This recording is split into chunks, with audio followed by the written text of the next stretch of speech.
Good morning, this is Starsmadas, and I'm going to be talking today about a possible new way to play Star Trek Attack, because I like coming up with these little ways. And this one is how to get multiple people to control the same ship in a fair and fun way. And so I call this the command crew. What happens is you pick a ship like normal, let's say the Enterprise E, then player 1, the captain, selects a captain card as normal and puts it on the ship. And then for another 13 SP, another player can join that ship. And the reason it costs 13 SP is because when a player joins a ship, the ship actually gains 2 more actions and an attack. And that is similar to having another ship in your fleet. And the Burrell costs 13 points, so why not? Now I'll explain why the ship gets 1 more attack and 2 more actions. That is to make sure everyone has a fair amount of control over the ship. And see, the captain, player 1, gets to control the direction of the ship. They do the movement. Then they get to attack during the combat phase, and they get to perform 1 action. And that action can either be the action on their captain card or the ability on their captain card.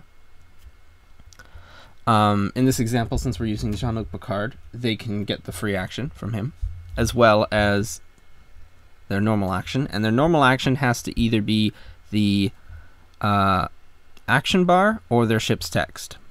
So player 1, because they're flying the ship, are restricted to the text on their captain card, the text on the ship, and the action bar.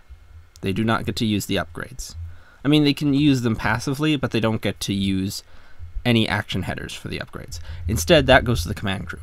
And each member of the command crew adds their own captain card to the ship. And they've got, the SP, they have to still pay for the SP. That's still taken from the pool for the team. But their captain skill doesn't affect the ship at all. The ship attacks and moves according to the actual captain, player 1's captain. But each player, let's say player 2 and player 3, have their own captains. Player 2, let's say, has William Riker. Player 3 has Data. During the activation phase, player 2 can do an action, and their action can either be what is written on their captain card, or it can be the action bar action, or it can be any of the upgrades.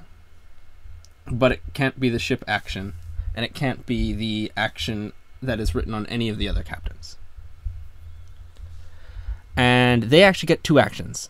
So they get that 1 action, which is the text action, which is either an upgrade, the captain, or the action bar, and then they get a free action bar action.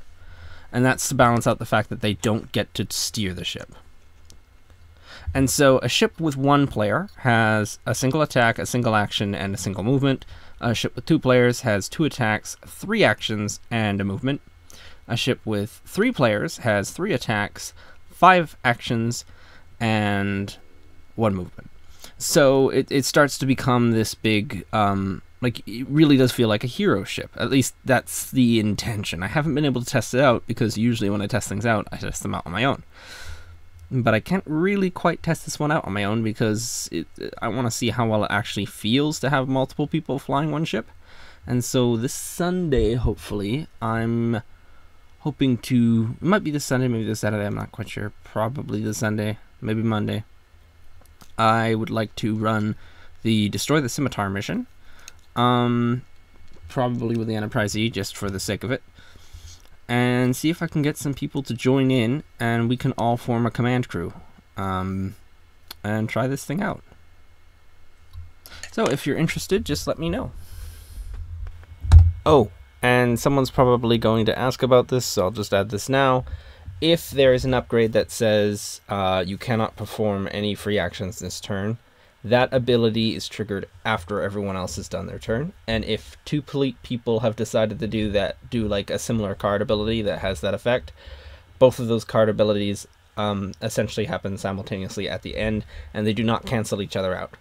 And similarly, if you have a card on your ship, let's say Helmsman, that allows you to do an action and then you get an auxiliary power token, that auxiliary power token is not added until after everyone in the command crew has taken their turn. And that way, one player can't screw over all the others in that regard. Similarly, if someone has like a self-destruct action, that triggers after everyone else has taken their action, and ideally, you guys aren't going to be jerks and just blow up your ship. But this might be an interesting way of playing. But yeah, I'm really looking forward to this because I think it would be really fun for like Dreadnought thematic mission builds where you fly one named ship in with a bunch of players to take on another person controlling like a large fleet or something like that.